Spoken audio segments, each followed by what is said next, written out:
असम के गोलाघाट में रंजन चाय स्टेट के मुलाजमीन ने वाजिबात की अदायगी और दीगर हुकूक के नफाज का मुतालबा करते हुए एहतजाज किया। मुलाजमीन का कहना है कि उन्हें तनख्वाहें बाकायदगी से ताखीर से मिलती है और कई फवायद जो वाजिबुल अदा थे वो अभी तक फराहम नहीं किए गए। मुलाजमीन ने डिस्ट्रिक्ट कमिश्नर के दफ्तर के बाहर मुजाहरा कर हुकूमत से फौरी हल का मुतालबा किया।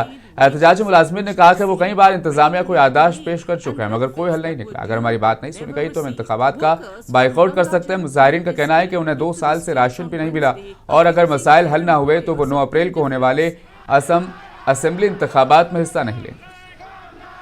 The plantation workers in Golaghat may boycott the upcoming Assam polls over their grievances. आज रागाजन चाय बगीचा का राज हजार निकल के आए हुए हैं डीसी का आवेदन करने के लिए। बहुत आवेदन कर चुके हैं लेकिन अभी तक कुछ समाधान नहीं मिले हैं। अभी सरकार क्या व्यवस्था कर रहे हैं इसका हम लोग चिंतित में है। अभी 10 टू रेशन 2 साल हो गया है, वेतन भी नहीं मिल रहा, तनख्वाह भी नहीं मिल रहा है। कैसा चलेगा पढ़ाई लिखा, बच्चा लोग का पढ़ाई लिखा कैसा करेगा, मेडिकल कैसा करेगा, आदमी का चिंतित हो रहा है। मतलब अभी जल्द से जल्द नहीं होने से बूट भी वर्जन करेगा बोलकर राइज का अनुरोध। हम लोग मजदूर कैसे 8 घंटा हम लोग बगान में काम करते हैं, 8 घंटा हम लोग पसीना बहा के देते हैं। हम लोग का पसीना बहाने के लिए तनख्वाह मिलने के लिए हम कुत्ता जैसा भुगतना चाहिए, तो ऐसा हम लोग को मालिक नहीं चाहिए। आज हजार श्रमिक रोड पे निकल पड़ा है। अब देखिए निर्वाचन से पहले हम लोग का समाधान नहीं होगा तो हम लोग वोट तमिलनाडु के डिंडीगुल में डीएमके विमेंस विंग की जानिब से बड़े पैमाने पर एहतजाज किया गया। एहतजाजी डीएमके विमेंस विंग के खवातीन ने एआईएडीएमके के खिलाफ नारेबाजी की। एआईएडीएमके के एमपी ने वज़ीर आला स्टैलिन और अदाकारा नयनतारा के खिलाफ बयान दिया था जिस पर बरहमी का इजहार करते हुए आज विमेंस विंग की जानिब से बड़े पैमाने पर एहतजाज किया गया। एहतजाज करने वालों ने कहा ऐसे गैर मुनासिब हवालाजात खवातीन के तौहीन के मुतरादिफ हैं और सियासी रहनुमाओं को जिम्मेदारी के साथ बयान देने चाहिए। मुजाहिरीन ने हुकूमत और पार्टी क़यादत से मुतालबा किया कि खवातीन के एहतराम को यकीनी बनाने के लिए सख्त इक़दाम किए जाए।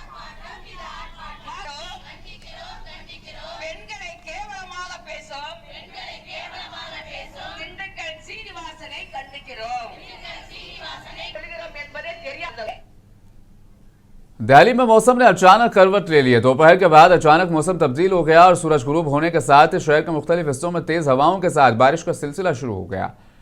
संसद मार्ग के इलाकों से भारी बारिश के मनाजिर देखे गए जिसके बायस ट्रैफिक और आम जिंदगी मुतासिर। मौसम माहिरीन ने शहरियों को मोहतात रहने की हिदायत दी और कहा कि आने वाले चंद दिनों में दिल्ली में वक्फे से बारिश का इम्कान है।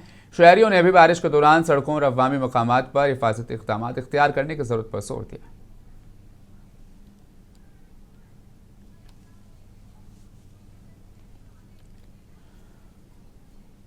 अदाकार और टीवी के पार्टी के सरबराह विजय ने महाबलीपुरम के एक निजी होटल में इफ्तार पार्टी का एहतमाम किया। इफ्तार पार्टी में इलाके के उलमा और रोजेदारों की कसीर तादाद ने शिरकत की। इस दौरान अदाकार विजय ने रोजेदारों के साथ इफ्तार भी किया। फिर उसके बाद उन्होंने अपने साथियों के साथ नमाज अदा की। नमाज के फौरन बाद इज्तिमा से खिताब किया। उन्होंने कहा कि हमारे बारे में कई अफवाहें फैलाई जा रही है। विजय ने कहा कि वो किसी भी सियासी जमात के साथ इत्तेहाद नहीं करेंगे और पार्टी सेकुलर सियासी नजरिए से कोई समझौता नहीं किया जाएगा। विजय ने शुरका से खिताब करते हुए कहा हमारी पार्टी अवामी मफाद और सेकुलर इक़दार के साथ उसूलों पर कायम है और किसी भी इत्तेहाद दबाव में मौक़िफ़ से इन्हिराफ नहीं किया जाएगा।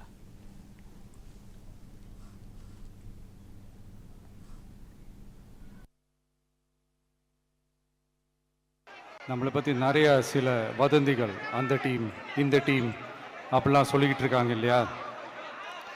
ஆனால் இவர் எந்த டீமும் கிடையாது, மக்களுடைய டீம், பீப்புள்ஸ் டீம் அப்படின்னு எல்லாருக்கும் தெரிஞ்சதுக்கப்புறம் வேற என்ன அவதூறு பரப்பலாம் இவர் மேலே அப்படின்ட்டு ட்ரை பண்ணி எல்லாமே அவங்களுக்கு ஒர்க் அவுட் ஆகலை.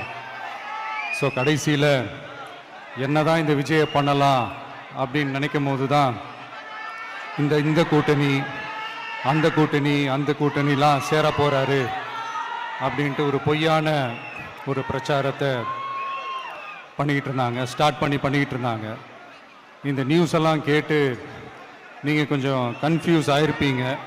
அதனால் இங்கே மறுபடியும் ஓப்பனாக தெளிவாக ஒரு விஷயத்தை நான் சொல்கிறேன்.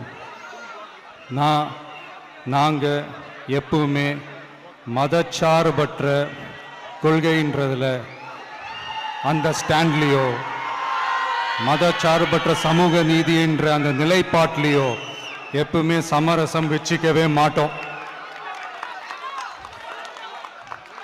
நம்மளுடைய தலைமையில தான் ஆட்சி அப்படின்றதுல எப்பவுமே உறுதியா இருக்கிறோம். நம்மளுடைய முதல் மாநாட்டில் கூட நான் சொன்ன மாதிரி அரசியலில் யாருக்காகவும் எதுக்காகவும் எந்த விதமான ஒரு சமரசமும் நாம் வச்சுக்க போகிறோம்.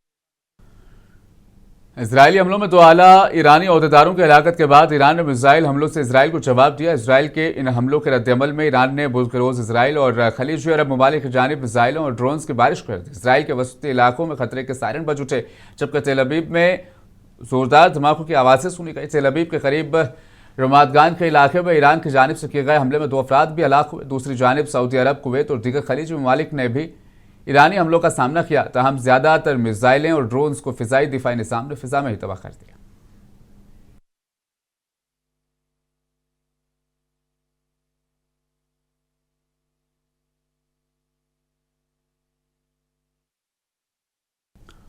अमेरिकी प्रेसिडेंट डोनाल्ड ट्रंप ने कहा कि ईरान के हवाले से जारी कार्रवाई तेजी से आगे बढ़ रही है और इसमें ज्यादा वक्त नहीं लगेगा। अपने ताज़ा तरीन बयान में ट्रंप ने कहा कि हम ईरान में तेजी से पेशरफ्त कर रहे हैं, इसमें सिर्फ चंद हफ्ते लगेंगे, ज्यादा वक्त नहीं लगेगा।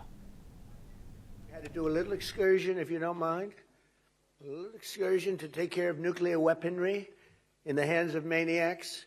But other than that, in a couple of weeks, and won't be much longer, it's moving along fast. We're way ahead of schedule. Did you know that, Mr. Speaker? I'm trying to save a lot of money by being ahead of schedule. We're way ahead of schedule. Nobody would have thought, somebody, a great war historian told me today, nobody would have thought you could do that much damage in that little time, 2 weeks. But we're way ahead. But we had prior to that, and really, I guess you could say after that, but prior to that, and it'll bounce back so fast, the oil prices will drop like a rock, and the economy is so.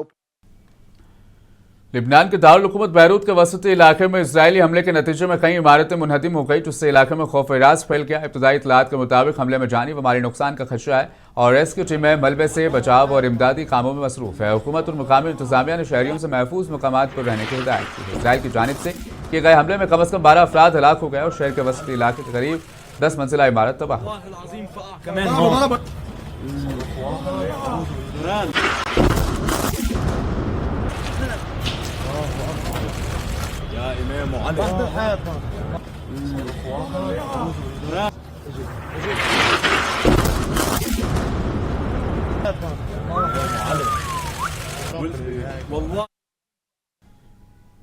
Ukraine के सदर Zelensky ने अपने दौराए बरतानिया के मौके पर वज़ीर आज़म कीर Starmer से मुलाकात की।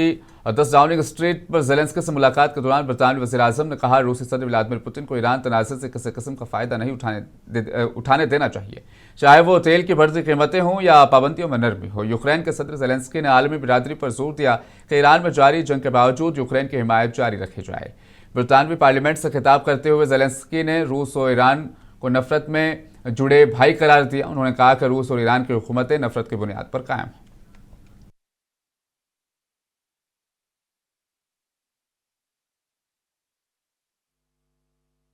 We are capable of producing at least 2,000 effective and combat-proven interceptors every day. We can produce more. It depends on investment. We need about 1,000 interceptors a day, and we can supply at least another 1,000 a day to our allies. Second, we know how to build radar and acoustic coverage to respond to how Shaheeds and other drones approach. Third, we have software that allows radars to keep working even under electronic warfare, jamming in real time. We analyze enemy frequencies and respond to them.